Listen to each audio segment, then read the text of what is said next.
Hello guys, आज हम explain करने वाले हैं एक ऐसे डायरेक्ट की मूवी को इसके लोग दीवाने हैं और इस मूवी का नाम है रिबेल मून। मूवी की शुरुआत में हमें बताया जाता है कि इस ब्रह्मांड में सिर्फ हमारी ही दुनिया नहीं है, बल्कि हमारी जैसी बहुत सारी दुनिया है और इन सभी दुनिया में सबसे ताकतवर दुनिया का नाम है मदर वर्ल्ड, जिस पर 1000 महाराजाओं ने लगातार एक के बाद एक हुकूमत की और फिर अपनी सत्ता को बढ़ाने के लिए उन्होंने दूसरी दुनियाओं पर भी कब्जा करना शुरू कर दिया, जिनमें वो मालिक बन गए।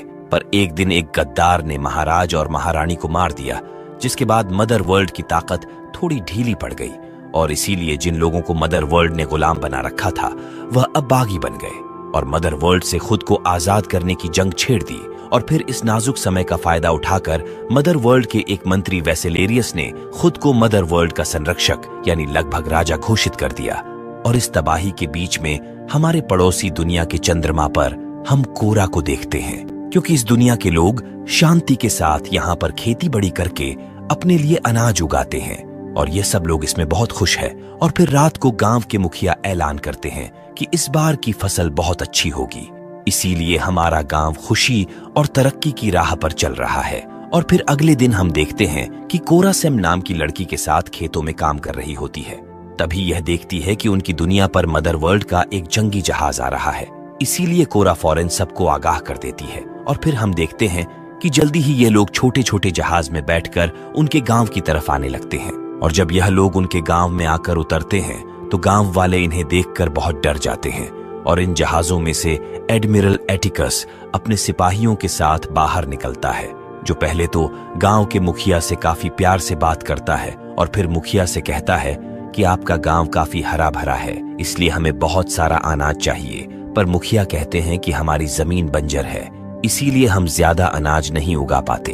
पर एटिकस इन लोगों के चेहरे देखकर समझ जाता है कि इस गांव में बहुत ज्यादा अनाज होता है और फिर गुनार से कहता है कि मुझे अगले हफ्ते में 10000 भूषण अनाज चाहिए। गुनार कहता है कि हम मर मर कर सिर्फ 12000 भूषण ही उगा पाते हैं, अगर 10000 आपको दे देंगे तो हम तो भूखे मर जाएंगे। जिस पर एटिकस कहता है कि तुम समझे नहीं, हमें तुम्हारा सब कुछ चाहिए। इसके बाद एटिकस यहाँ से चला जाता है, पर अपने पीछे अपनी एक सैनिक टुकड़ी छोड़ जाता है जो इसी गांव में रहेगी।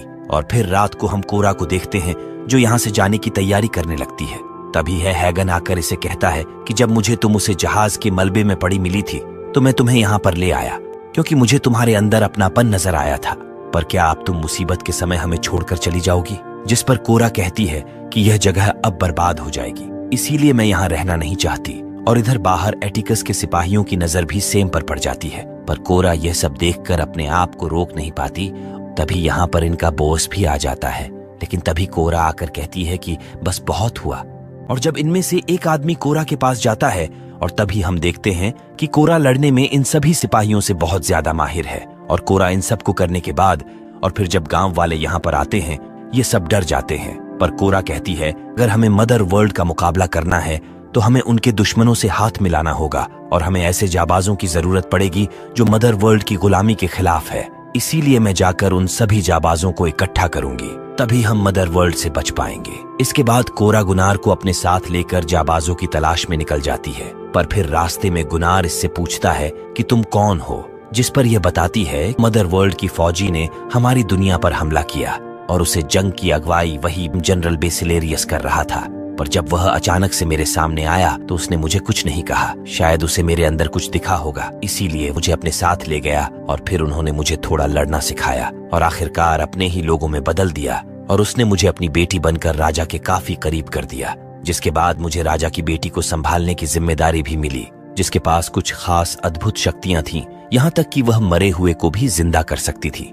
जो बहुत ही दयालु और रहम दिल थी। पर इसके पीछे भी वेसेलेरियस का कोई खास मकसद था, क्योंकि राजा को लगता था कि उसकी बेटी एक दिन पूरी दुनिया में शांति और अमन कायम कर सकती है। पर बेसिलियस ऐसा नहीं चाहता था, इसीलिए उसने मुझे जंग के लिए तैयार किया था और मैं अपने लोगों को खोने के बाद भी उसकी जंग की अगुवाई करती रही, क्योंकि उसने मुझे अपनी सैनिक टुकड़ी का कमांडर बनाया था और मैंने भी उसकी जंग को जीतकर वहां पर मदर वर्ल्ड का झंडा फहरा दिया। आखिरकार मैं भी इस झंडे के तले काम करने लगी जिसे मेरी दुनिया को उजाड़ा था। पर फिर एक जंग के दौरान सबको लगा कि मैं मर गई और जब मेरा जहाज यहाँ आकर गिरा तो हैगन ने मेरी जान बचा ली। इसके बाद मैं यहाँ पर रहने लगी, और फिर इसके बाद हम देखते हैं कि कोरा जांबाज जनरल टाइटल्स की तलाश में निकल जाती है, और जब ये गुनार के साथ एक बार में जाती है तो वहां पर अलग अलग दुनिया के कई सारे लोग मिलते हैं जो देखने में काफी अलग है। और जब कोरा इन सब से कहती है कि मैं जनरल टाइटल्स को ढूंढ रही हूं, तो इसे एक एलियन मकड़ी से पता चलता है कि जनरल टाइटस पॉलिप प्लेनेट पर है। तभी इसे यहाँ पर एक काई नाम का एजेंट भी मिलता है जो कहता है कि मेरे पास एक जहाज है जिसमें मैं तुम्हें पॉलिप ले जा सकता हूँ जहाँ पर जनरल टाइटस है, और बदले में तुम्हें जितना ठीक लगे मुझे उतने पैसे दे देना। जिस पर कोरा मान जाती है, और फिर हम देखते हैं कि यह दोनों काई की शिप में जाकर बैठ जाते हैं और फिर जल्दी ही अपनी इस दुनिया से बाहर निकालकर अलग अलग दुनिया से जाबाजों को इकट्ठा करने के लिए चले जाते हैं। पर यह पॉलिप से पहले किसी दूसरी दुनिया पर उतरते हैं जहां पर एक टेरिक नाम का जांबाज है। कोरा इससे कहती है कि हम जानते हैं कि तुम मदर वर्ल्ड के खिलाफ लड़ना चाहते हो, इसीलिए हमारा साथ दो ताकि हम एक साथ मिलकर उनका मुकाबला कर सके। पर टेरिक कहता है कि मुझ पर इस मोटे आदमी का कर्जा है, इसीलिए जब तक मैं इसका कर्ज नहीं उतार देता यहाँ से नहीं जा सकता। पर तभी यह मोटा आदमी कहता है कि मैं एक जुआ खेलना चाहता हूँ, अगर यह उस बेकाबू पक्षी की सवारी कर पाया तो मैं इसे आजाद कर दूंगा। जिस पर कोरा मान जाती है, और फिर हम देखते हैं कि टेरिक उस बेकाबू पक्षी को काबू करने के लिए उसके पास चला जाता है, पर यह उससे लड़ता नहीं है बल्कि उसके आगे झुक जाता है, जिस वजह से वह पक्षी इसके ऊपर हमला नहीं करता। और फिर धीरे धीरे टेरिक इसके करीब आने की कोशिश करता है, जिससे जल्दी ही उसे पक्षी को टेरिक पर भरोसा हो जाता है। इसीलिए टेरिक अब इसके ऊपर बैठकर उड़ जाता है, पर पक्षी अभी भी पूरी तरह से इसके काबू में नहीं है। इसीलिए यह चट्टानों से टकराकर इसे गिराने की कोशिश करता है, पर टेरिक जैसे तैसे बना रहता है। पर आखिरकार वह एक चट्टान पर टेरिक को फेंक देता है, पर टेरिक हार नहीं मानता और फिर जल्दी ही दौड़कर इस पक्षी के ऊपर दोबारा कूद कर बैठ जाता है और इस बार इसे पूरी तरह से शांत कर लेता है, जिससे वह पक्षी भी इसे अपना लेता है। और फिर हम देखते हैं कि यह एक शानदार उड़ान भरते हुए वापस नीचे आ जाता है, जिस पर वह मोटा आदमी टेरिक से कहता है कि अब तुम आजाद हो, और फिर टेरिक इन लोगों के साथ चला जाता है।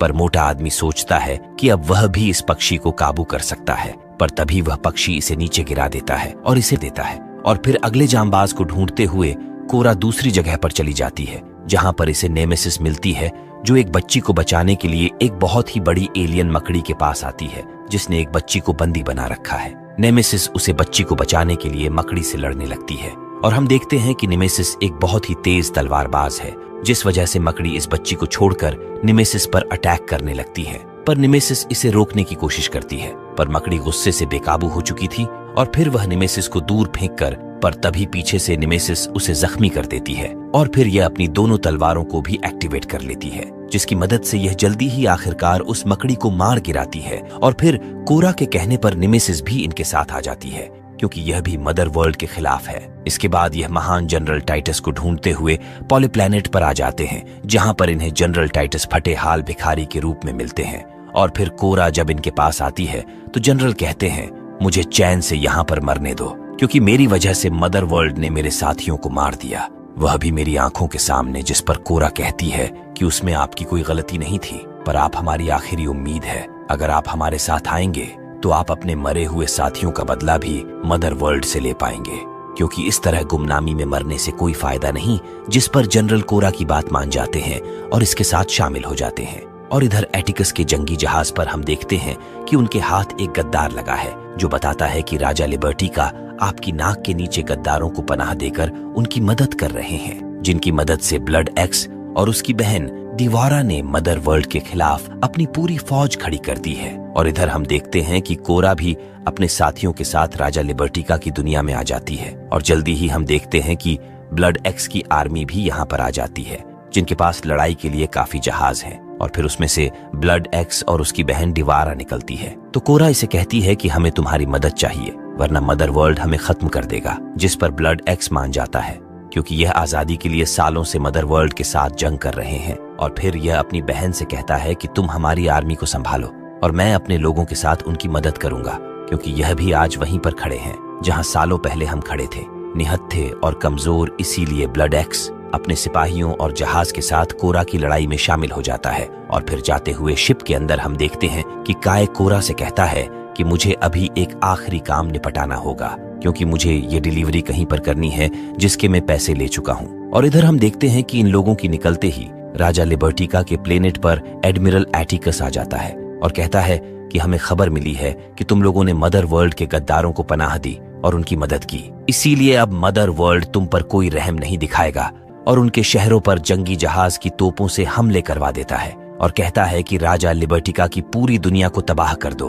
ताकि एक मिसाल कायम हो सके। और इधर हम देखते हैं कि काय भी अपने आखिरी सामान की डिलीवरी देने के लिए उसे जगह पर पहुंच जाता है, पर माल उतारते वक्त कोरा को इस पर शक हो जाता है। पर तभी एटिकस की फौजें इनकी जहाज पर हमला कर देती है और जल्दी ही इनकी मशीनें इन सबको पकड़ लेती हैं, क्योंकि काय ने इनके साथ गद्दारी कर दी थी। और फिर वह बताता है कि तुम सबके बदले में मुझे इतने पैसे मिलेंगे जितने तुम सोच भी नहीं सकते, क्योंकि तुम सब मदर वर्ल्ड के सबसे बड़े बागी हो।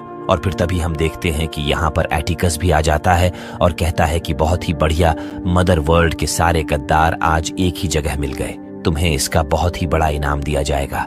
मिस्टर काय पर किशान, मुझे तुमसे यह उम्मीद नहीं थी, पर अब तुम्हारे हाथों ही इस गंदगी का अंत होगा। पर गुनार ऐसा नहीं करता, बल्कि मौका मिलते ही वह कोरा को आजाद कर देता है और फिर गन उठाते ही कोरा इन सबको बुरी तरह सकती है और जल्दी ही वह जबरदस्त हमले करते हुए एटिकस की टीम को पीछे खदेड़ देती है। और फिर बड़े धमाकों के बीच में गुनार निमेसिस को भी आजाद कर देता है, जो अपनी तलवार से दुश्मनों को मारकर बाकी लोगों को भी छुड़ा लेती है। और फिर ब्लड एक्स अपने साथियों से जहाज संभालने को कहता है, पर तभी एटिकस इनके जहाज को तबाह करने का आदेश देता है, जिसके बाद एटिकस के सिपाही ब्लड एक्स के साथियों को उनके जहाजों समेत उड़ा देते हैं। ब्लू एक्स देखता है कि वह उनके तोप के निशाने पर है, इसीलिए ब्लड एक्स उसे रोकने के लिए तोप की तरफ भागता है और ब्लड एटिकस के जहाज के पायलट पर हमला कर देता है, पर वह बचकर ब्लड एक्स को ही शूट कर देता है और उनकी सीप को पलटाकर नीचे गिराने लगता है। और अब तक यह सभी लोग एटिकस के ज्यादातर सिपाहियों को चुके थे।